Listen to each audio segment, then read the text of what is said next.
Sa tingin ko medyo maraming magagalit sa akin 'pag, sinabi ko 'to. Sa tingin ko, Giannis Antetokounmpo and Milwaukee Bucks should make a move. Sa tingin ko posibleng ma-trade talaga 'tong si Greek Freak before the NBA deadline. Let me tell you why. Dito sa video na 'to pag-usapan natin yung 6 na teams sa tingin ko na magkakaroon po ng big move before the deadline. Sa tingin ko lang, and pag-usapan na rin natin yung Boston Celtics, just in case di mo alam, yan yung favorite team ko. Siyempre, yung favorite team mo o ng karamihan ng Filipino, yung Los Angeles Lakers. Should the Lakers also make a move this season or this mid-season before the deadline? Powcast Sports.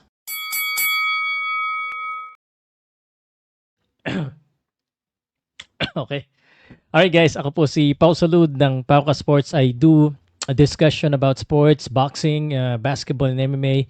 Right now, let's talk about the National Basketball Association. So, just in case di ka pa nakasubscribe, I'm trying to grow this community dito po sa channel ko. So, karamihan kasi puro boxing yung pinag-uusapan natin. But moving forward, we'll do discussion. Discussion po, hindi po yung mga highlights. Marami na pong gumagawa ng highlights. But sa tingin ko, wala masyadong gumagawa ng consistent update or discussion about basketball, specifically about NBA sa Pilipinas. So, I will try to do that and I need your help. Please comment lang po kayo. Please, kumbaga, makipag-discuss po kayo. Tanong kayo, magbigay kayo ng suggestion na mga gusto niyo pag-usapan or updates po dito po sa channel natin. And please join our community. Okay. So before yan, since daily ito, pag-usapan din natin kung ano po yung mga daily scores and standing. So let's go ahead and do that. Today is the January 2, 2026. So happy new year, no? Kakasimula pa lang ng ating taon. So let's start it right by doing this. Okay. So there were 5 games today. The Rockets and the Nets. The Rockets won 120-96. The Miami Heat defeated the Detroit Pistons. Ayan na. Sabi nila, and let me know if you agree with this. Ang Detroit Pistons lang daw nagbumukhang malakas kasi nasa East. Totoo ba yan? Anyway, the Mavericks and the Sixers, talo po ang Mavericks 123-108 and the Celtics defeated the Kings. Given naman yan dahil Kings medyo may laki ang issue din ngayon. The Clippers winning against the Jazz. Ito pa, dito ba sa mga team na to, dapat ba may big move? Yan, pag-usapan natin. By the way, bukas ang daming laro So ano bang abangan natin bukas? Let me know nga kung kasi I'll be at home. Medyo galing ako sa mga bakasyon So kahapon wala ako. So I'm watching the game but I couldn't do a recap. So ang plano ko, maaga pa lang magawa na ako ng updates para isabay ko na sa recap. Ano ba magandang game dito? I think this one, Warriors Thunders, no? Kaysa sa Lakers Grizzlies. Warriors Thunders, mas magandang laro. Alam mas magandang laro dito?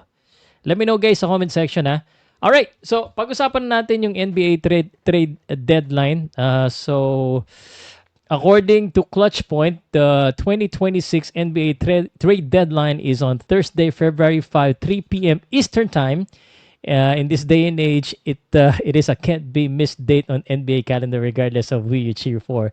And that is right. No, according to Clutch Point, same din sa atin dito sa Pilipinas, we are the biggest basketball nation or in fact the only basketball nation in Asia. So, alam ko maraming mga Filipino fans. Aside from boxing dito sa Philippines, basketball talaga yung numero 1. So, pag-usapan po natin yung aking pong mga teams na sa tingin ko will make a big trade for this one. Syempre, hindi mawawala ang Boston at saka Lakers. So, pag-usapan na natin yan. Ang number 1 sa aking listahan na sa tingin ko should make a move is the Sacramento Kings. I got Zach LaVine and DeMar DeRozan, the two dynamic scorers na malakas, no? Walang problema. Malakas talaga sila. And but unfortunately, I don't think it's working out. The Sacramento Kings right now is second to the last 8-26.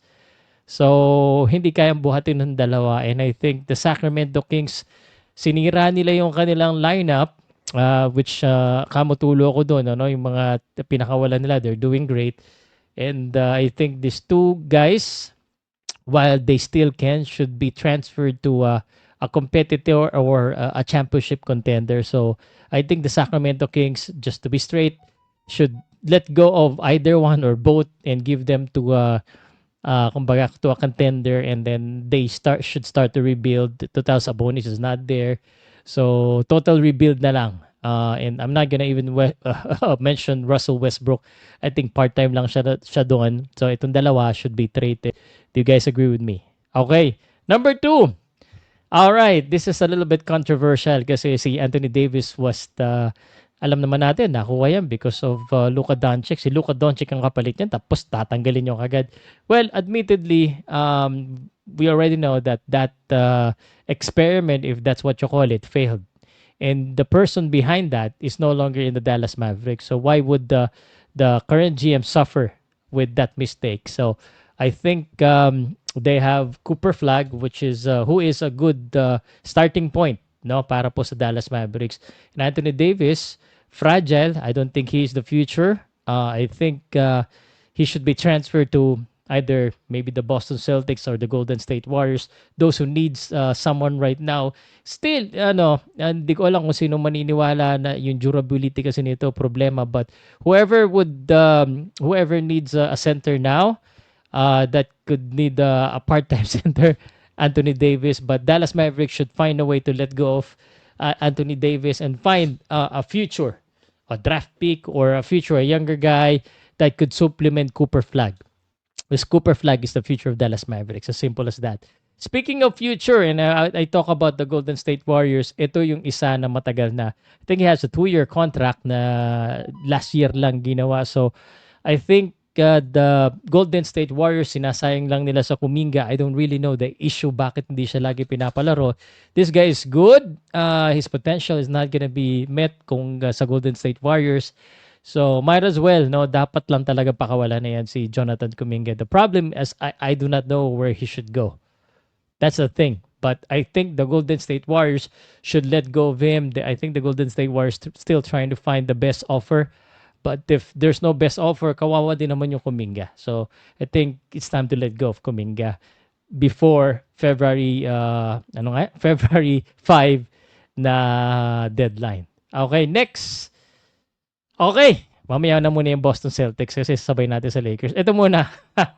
Clippers. The Clippers also, let's look at the standing of the Clippers. The Clippers also not doing good. Although they're having a run. 6-game winning streak as of this recording, January 2.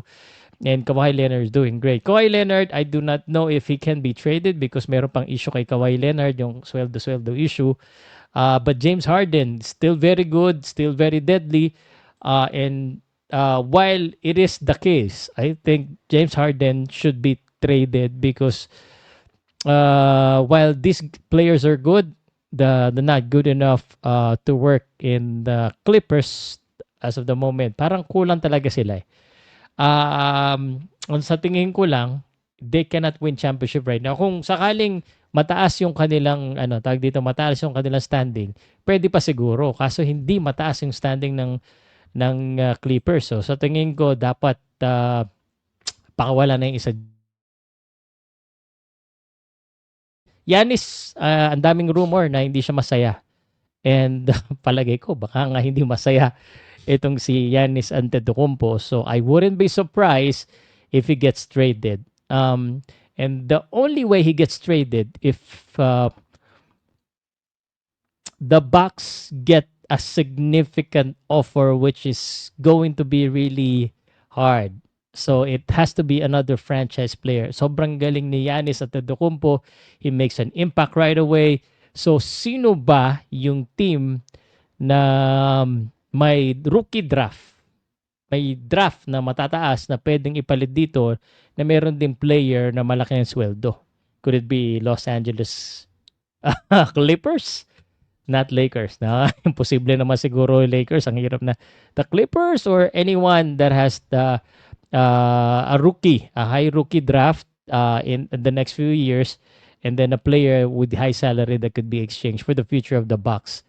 Because I think Giannis is not that happy anymore with the Milwaukee Bucks. The Bucks did their best to hold on to this guy. But sabi nga ni Giannis, he wants to stay with the Bucks, but the Bucks needs to make sure that he stays. Kumbaga, make him happy. And I don't think he's happy right now, especially with the result. Yung mga nilagay niya doon, hindi nag-work. Yung mga Miles Turner, mga Damian Lillard, didn't work. And there you go. So, I I wouldn't be surprised. But I don't think it's a priority. Um, Let me talk about the Boston Celtics. Sino mga ka-Boston Celtics ko dyan? Pa-comment nga yung mga Boston Celtics. So the Boston Celtics, surprisingly, and I'm really happy about this, is really doing great. The standing of the Boston Celtics right now, number 3. Only below Pistons and the Knicks. The Pistons, of course, I actually didn't expect the Pistons to be number 1. The Knicks is okay. Celtics, Raptors, 76ers, Magic, Heat. The Cavaliers actually medyo disappointing, but the Celtics, wow, man. And the good thing about the Celtics, and let me just go ahead and show you this one. Yung Celtics, they're doing this with with Jaylen Brown, Derek White, Pritchard. So these are the 3 players that are expected to step up. Yung Anthony Simmons, he was supposed to be there to take up the load in the scoring, pero he is very inconsistent. Actually, yung dinagdag lang dyan si Simmons, si Garza, from the trade. And those two are supposed to do something, but well, anyway, yung kay Garza wala akong problema. Yung kay Simmons lang talaga. And I don't think Simmons should fits in well para sa Boston Celtics because of his inconsistency. So I think because expiring din naman si Simmons, I think Boston Celtics, I don't know, maybe they could still win this season. Maybe not, but I think the Boston Celtics should continue their money saving move and just let go of Simmons contract. So yun yung aking nakikita. Let's see nga sa ESPN kung may contract. Simmons, where's Simmons?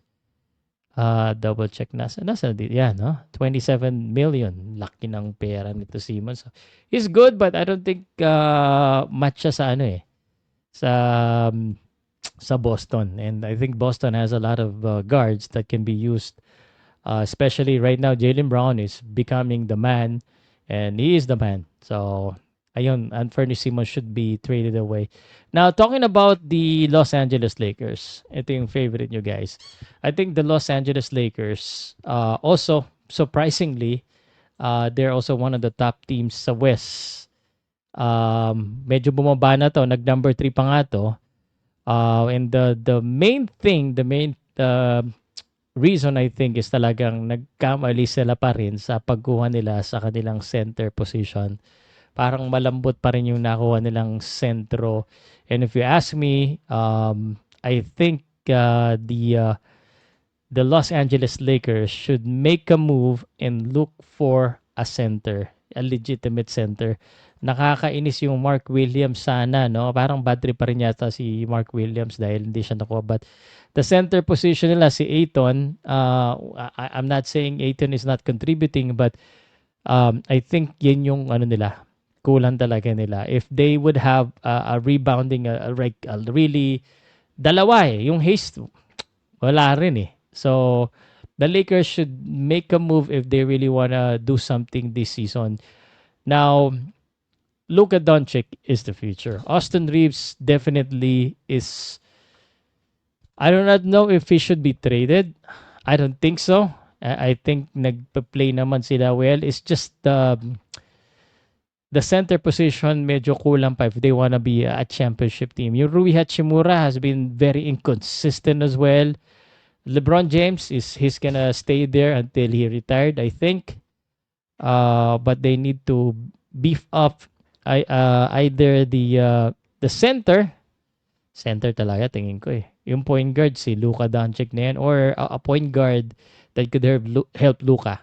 Yun ang sa tingin ko guys in reference to the Lakers. Yun. So that's what I think. Who do you think did I miss na sa tingin yung iti-trade or teams na dapat mag-trade? Golden State Warriors, sa akin, they just let go of Kuminga and find a center.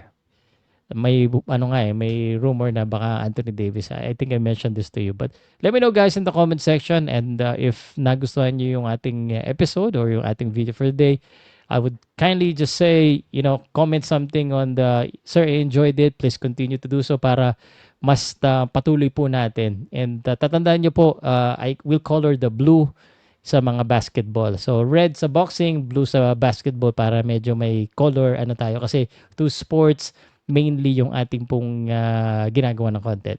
Let me know guys, ako po si Pau Salud and I'll see you on my next video.